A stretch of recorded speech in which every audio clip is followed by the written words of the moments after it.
আসসালামু আলাইকুম। আমার নাম মোহাম্মদ আব্বাস আলী, মাদারীপুর কৃষি ও খামার পেজের অ্যাডমিন।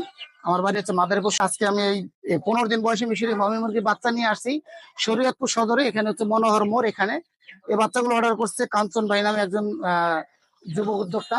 সে ঢাকায় চাকরি করে। বাড়িতে মুরগিগুলো এই যে আঙ্কেল আসছে, এই যে কাঞ্চন ভাইয়ের আব্বা, সে রিসিভ করতেছে। বাড়িতে মুরগিগুলো কি কি পালন করবে আঙ্কেল?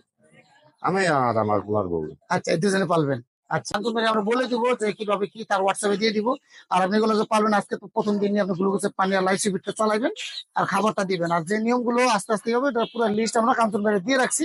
আপনি তার কাছ থেকে শুনে নেবেন, ওইভাবে করে খাওয়াবেন। পাঠাইবো না, এলে পাঠাই দিছি অলরেডি। এই বাচ্চাগুলো দেখেন, মাশাআল্লাহ ঝরঝর আছে, কিন্তু দেখতেছেন তো প্রত্যেকটা জুড়িতে দেখেন বাচ্চাটাও আছে। কটা কমাই এটা দুটো সেটা না না, এখানে একটা জুড়িতে একটু কম আছে, আর বাকিগুলো একই পরিমাণ। 100 না, 150টা আছে। 150টা। আমি একটু উঠাই দিতেছি, অসুবিধা নেই। তো ঠিক আছে আঙ্কেল, আপনি যান আর ভালো থাকেন।